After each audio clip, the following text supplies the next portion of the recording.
Italian Secret siamo qui a casa di Gaetano Basile, giornalista, grande cultore della lingua siciliana e non solo, e anche appassionato enogastronomo. Innanzitutto grazie dell'ospitalità. Grazie a voi. Sono tante le Sicilie contenute all'interno, no? Della Sicilia. Ecco, cosa vogliamo dire a chi deciderà, al viaggiatore che deciderà di venirci a trovare? Fare il viaggiatore, cioè scoprirsi da solo quello che può interessargli, leggendo. Palermo è una città che offre ancora il lato antico, più antico, addirittura la città di 3000 anni fa è seppellita, è visibile sotto il palazzo dei Normanni. E poi c'è la Palermo normanna, la Palermo araba, la Palermo barocca, la Palermo verde.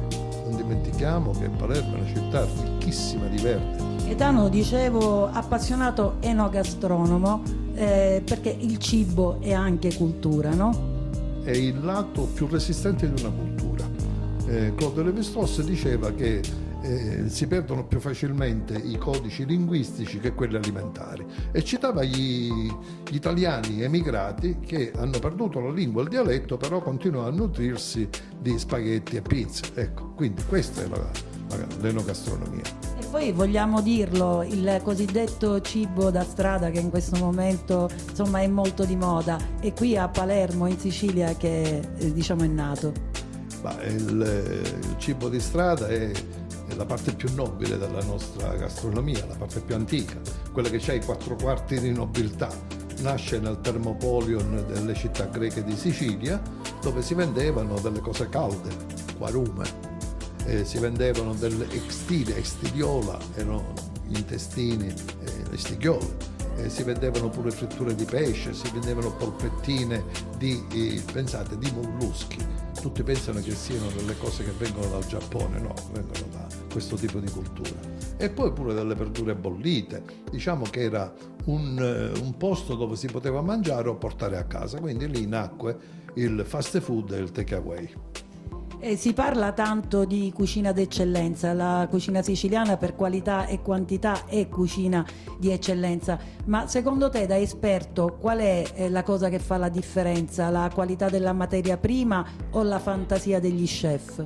Noi abbiamo un patrimonio di 234 prodotti tipici tradizionali che non c'è nessuna regione italiana e poi l'intelligenza delle nostre nonne che riuscirono a trasformare e ad elaborare la cucina dei Monziù, che era una cucina elegante, aristocratica, in cucina popolare.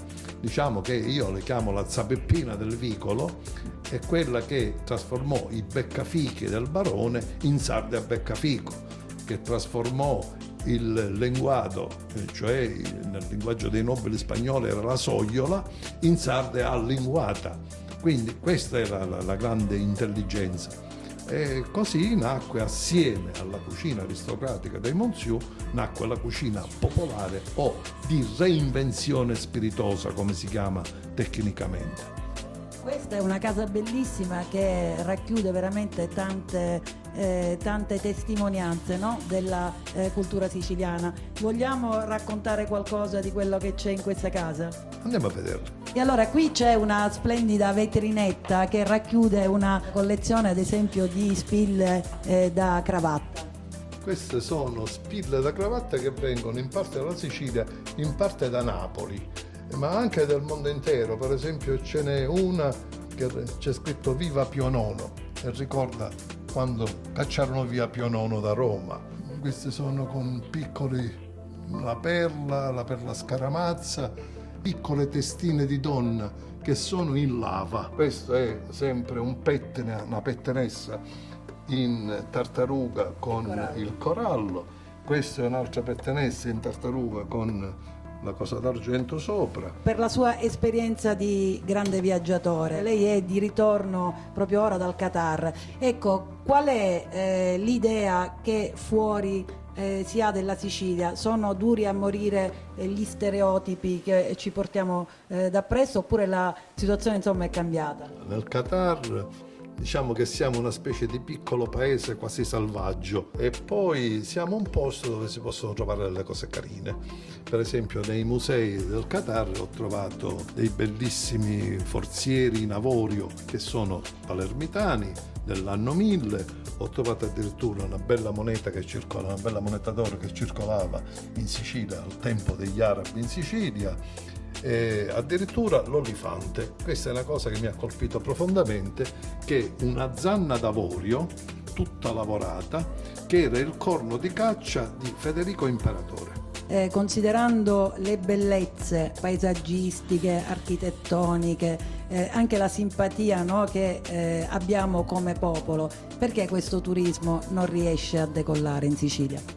Perché siamo pigri. E non esiste un'amministrazione, non esiste nessuno che la promuove. La regione diciamo che fa pochissimo, anzi non fa niente, per essere più chiari, non si offenderà nessuno naturalmente.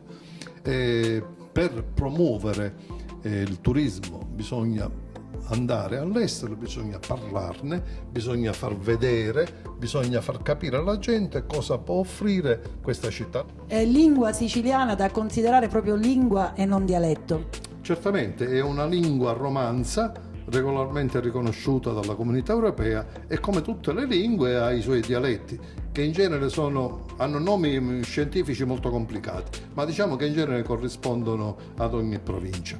Oltre a questi dialetti esistono due parlate tipiche, che sono l'eoliano con influenze calabresi e il pantesco con influenze nordafricane, arabe. E qualche citazione di qualche nobile su Sicilia e su Palermo? Ma io ricordo sempre, l'ho messo come finale in un mio libro, quello che disse il principe Gaetano Starrabba di Giardinelli, una persona colta e spiritosa. Disse che quando il Padre Eterno vuole male a qualcuno lo fa nascere in Sicilia, se poi lo vuole fottere lo fa nascere in Palermo. Passa alla norma, parliamone. Anzitutto non è pasta alla norma, è pasta qua a norma, in Catania. Nacque per un caso molto bello che mi ha raccontato la figlia di Angelo Musco. Angelo Musco era in casa di Nino Martoglia e stavano preparando una pièce teatrale. Erano sul terrazzino dove c'era il pergolato, c'erano tutti i vasi con gli odori. Arrivato a un certo punto donna Marietta, la moglie di Martoglio, disse: commendatore, che fa? Si mangia due fili di pasta con sugo? E lui disse: donna Marietta, con piacere. Si fece largo, apparecchiarono tavola. Arrivato a questo punto, donna Marietta servì la pasta, sugo, melanzane, spolverata di ricotta, e mentre Angelo Musco girava il rebbi della forchetta cominciò a sentirla sotto il naso, l'assaggiò e disse: donna Marietta, questa non è pasta con sugo, questa è pasta qua a norma. Quindi ditelo onestamente, qua a norma, no alla norma. Da Silvia Ventimiglia è tutto, ringrazio il dottore Gaetano Basile, alla prossima.